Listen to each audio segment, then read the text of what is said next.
para mim e para você.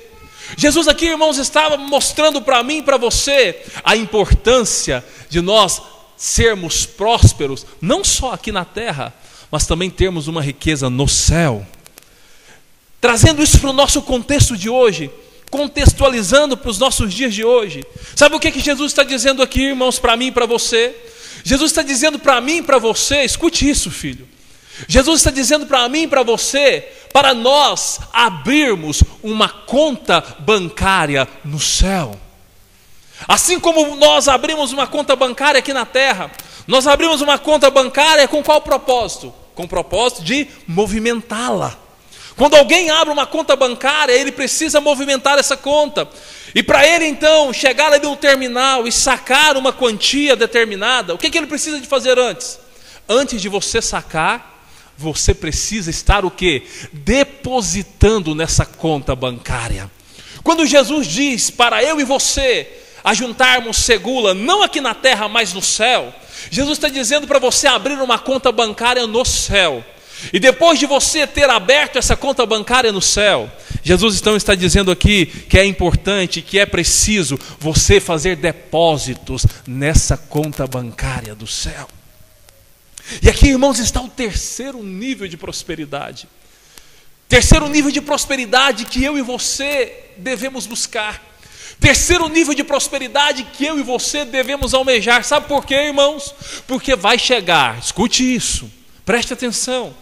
Vai chegar determinados momentos das nossas vidas aqui na terra que nós vamos precisar de lançar mão deste tesouro que tem sido depositado nos céus. O problema é que às vezes as pessoas acham e pensam que esse tesouro que está sendo depositado no céu é para ser usado só no céu, mas não é isso, irmãos.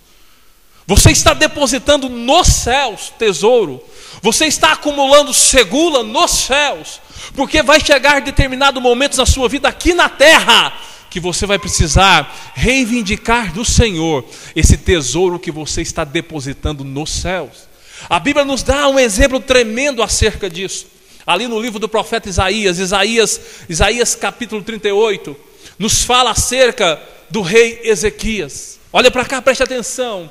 Se você abrir a sua Bíblia aí em Isaías capítulo 38, você então vai começar a ler acerca de Ezequias. E a Bíblia então nos fala que chegou um determinado momento em que o profeta vai até a casa de Ezequias. E a Bíblia diz que ele estava doente, muito doente. Então o profeta vai até a casa dele. Imagina só, irmãos, a expectativa que o rei Ezequias criou no seu coração. Porque ele sabia que Isaías era um homem de Deus. Ele sabia que Deus era com ele. Ele sabia que a destra de Deus estava estendida sobre Isaías. Quando Isaías chegou na sua casa, quando Isaías entrou no seu quarto, ele deve ter pensado: o Eterno mandou Isaías aqui para Isaías colocar as suas mãos sobre mim, orar comigo e eu vou ser curado. Aleluia! Se fosse eu e você no lugar dele, nós pensaríamos dessa forma. Se fosse eu que estivesse enfermo e um homem de Deus entrasse então ali no meu quarto, rapidamente eu pensaria: hoje chegou a hora, o momento e o dia da minha cura. Porém, irmãos, a Bíblia diz o seguinte: a Bíblia diz que o profeta Isaías chega para Ezequias e ele é curto e direto, irmãos. Ele chega para Ezequias e diz o seguinte: olha, organiza a tua casa, prepara a tua casa, porque você vai morrer. Diga misericórdia. Imagina só Deus me mandando eu ir na sua casa. E eu chego na sua casa, né? E você me cumprimenta. E quando você termina de me cumprimentar, eu digo: irmão, eu vim aqui porque eu tenho uma palavra de Deus para você. Você vai ficar todo empolgado, né? Pelo menos uma grande expectativa você vai criar no seu coração. Aí então eu digo para você: olha, irmão, arruma a sua casa, organiza tudo, porque você vai partir, você vai morrer. O que vai acontecer, irmão? Você vai, no mínimo, arrepiar desde o dedão do pé até o alto da cabeça. Por quê, irmãos? Porque é uma palavra dura, uma palavra assustadora. Ninguém quer morrer. E a Bíblia então diz que a Bíblia nos mostra o profeta entregando a palavra. E o profeta então, da mesma forma que chegou, ele vai embora. Ele vira as costas e vai embora. Mas quando o profeta sai, irmãos, esse homem faz algo tremendo. E muitas vezes a gente vê isso. A gente lê isso e a gente não entende, a gente não compreende. A Bíblia diz, irmãos, que quando o profeta Isaías sai, sabe o que Ezequias faz? Sabe o que o rei Ezequias, sabe qual é a postura do rei Ezequias? A Bíblia diz, irmãos, que Ezequias vira o seu rosto para a parede, irmãos, e ele começa a orar ao Senhor. E ele faz uma oração interessante, irmãos. Assim como o profeta foi objetivo com ele, assim como o profeta, irmãos, não rodeou o toco, irmãos, ele também é objetivo com Deus. E a Bíblia diz que ele começa a orar e ele diz: ah, Senhor, lembra-te, peço, que andei diante de ti em verdade e com o coração puro, e fiz o que era reto aos teus olhos. Ele começa a orar, irmãos, e ele começa a falar para Deus. A primeira coisa que ele diz é: Senhor, lembra-te, Senhor, que eu fui homem de Deus. Lembra-te, Senhor, que eu andei do teu caminho. Lembra-te, Senhor, que eu fui reto diante do Senhor. Sabe o que Ezequias estava fazendo aqui, irmãos? Ezequias começa a lembrar a Deus. Ezequias começa a lembrar ao Eterno dos depósitos que ele havia feito nos céus. Em outras palavras, Ezequias estava aqui dizendo para Deus: Senhor, lembra-te que eu tenho segula no céu. Lembra-te que eu tenho ajuntado tesouro no céu. Lembra-te, Senhor, que eu tenho crédito na minha conta bancária celestial. E quando ele faz essa oração, sabe o que Deus faz, irmãos? Deus então fala de novo com o profeta. E Deus diz para o profeta: ei, Isaías, volta lá. Mas por que, Senhor? Não, porque eu estive revisando as contas de Ezequias e eu vi que ele tem crédito nos céus. Eu vi que ele tem segula nos céus. Eu vi que ele tem tesouro nos céus. Como eu não fico devendo nada para ninguém, volta lá e diz para ele que eu vou acrescentar mais 15 anos de vida para ele. Aleluia! Sabe o que é isso, irmãos? É ter segula nos céus. Porque eu e você deparamos com momentos nessa vida em que precisamos, irmãos, de prosperidade nessa área. Existem momentos nessa vida, irmãos, que os recursos naturais aqui de baixo não vão resolver. Existem momentos nessa vida, nós nos deparamos com circunstâncias, irmãos, aonde precisamos de um tesouro que não é acumulado aqui, mas que é acumulado diante do trono, na presença do Eterno.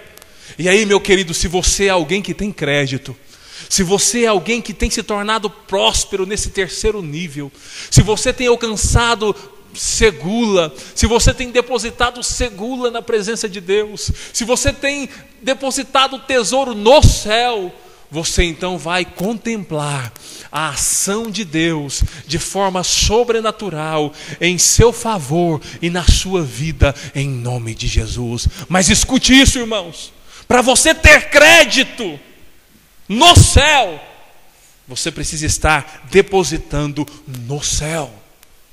Para você ter crédito diante de Deus, você precisa estar colocando aos pés do Senhor um tesouro que o ladrão não rouba e que a ferrugem e a traça não consome. Esse é o terceiro nível de prosperidade no hebraico, que é segula, que fala de tesouro. Mas há ainda, queridos, um quarto nível de prosperidade.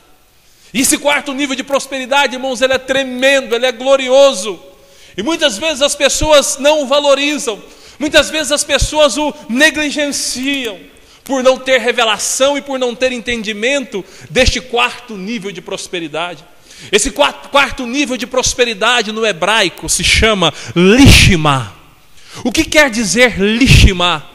Lishma, irmão, nos fala desse quarto nível de prosperidade. Lishma, irmãos, nos fala de bens inegociáveis. Existe um nível de prosperidade na sua vida, meu irmão, que quando você o alcança, existe um nível de prosperidade nas nossas vidas, meu irmão, que quando alcançamos, não podemos negociá-lo com ninguém. Sabe por quê? Porque essa prosperidade, ela é inegociável, ela é lishma na minha vida, ela é lishma sobre a sua vida. E deixa eu te dar alguns exemplos aqui desta prosperidade sobre a sua vida e sobre a minha vida. Por exemplo, queridos, um bem inegociável, sabe qual é? Se chama casamento. Casamento, queridos, é um bem negociável. Quando você entra no casamento, quando você se une com alguém debaixo desta aliança chamada casamento, você precisa entender que o alvo de Deus através do casamento é abençoar a sua vida, porque o casamento foi estabelecido por Deus. E quando você entra debaixo da aliança do casamento, você recebeu um bem inegociável. O problema, irmãos, é que nesses dias que nós vivemos hoje, as pessoas estão banalizando a importância do casamento. As pessoas estão negligenciando a importância da aliança. E se quebra a aliança, rompe a aliança por qualquer coisa, até dentro da igreja. Nós estamos vendo isso acontecer. Sabe por que isso está acontecendo, irmãos?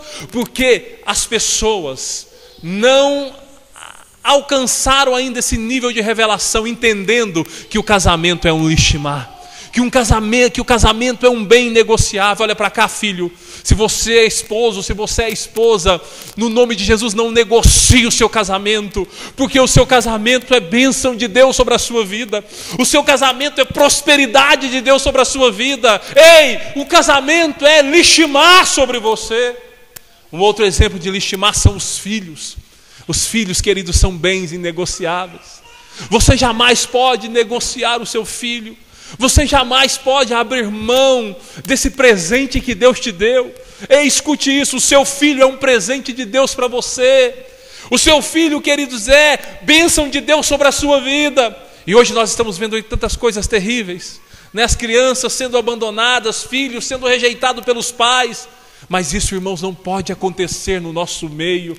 Isso não pode acontecer no coração de um homem de Deus e no coração de uma mulher de Deus. Você precisa entender, e você precisa alcançar esse nível de revelação, entendendo que os seus filhos sobre a sua vida é lishma. Deixa eu te dar um outro exemplo de lishma.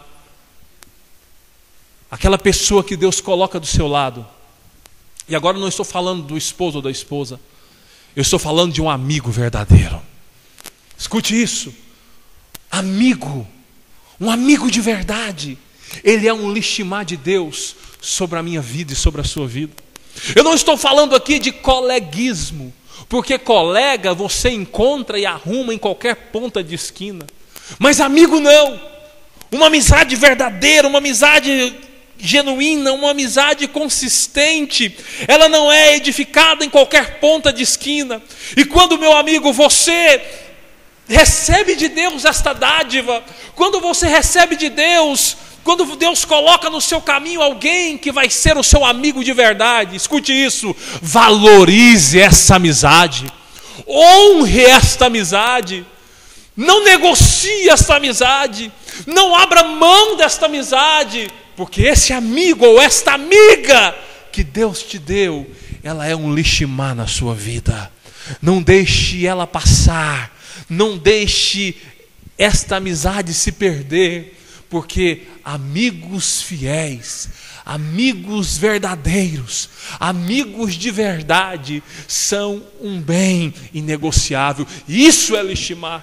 Veja só, irmãos, o quanto que a prosperidade de Deus e que a prosperidade bíblica vai muito além daquilo que nós pensamos e imaginamos. E Deus, queridos, tem esse nível de prosperidade, cada um desses 4 níveis, para mim e para você. Deus quer que você prospere no nível de Neres, Deus quer que você prospere no nível de Zerute, Deus quer que você prospere no nível de Segula, Deus quer que você prospere no nível de Lishma. Deus tem isso para a igreja, Deus tem isso para você. E talvez você que está nessa noite me ouvindo aqui, você está passando por crises tremendas, talvez nos 4 níveis que aqui falamos, ou talvez num ou no outro. Se você está passando por crises nessas áreas, creia no Senhor, busque no Senhor, porque o Senhor tem um nível de prosperidade para a sua vida. Queridos, eu preciso aqui falar, não posso deixar isso passar desapercebido. Eu preciso aqui falar para você o seguinte: ei, para de olhar para a prosperidade que Deus está dando para o outro. Pare de olhar a prosperidade do outro. Pare de desejar a prosperidade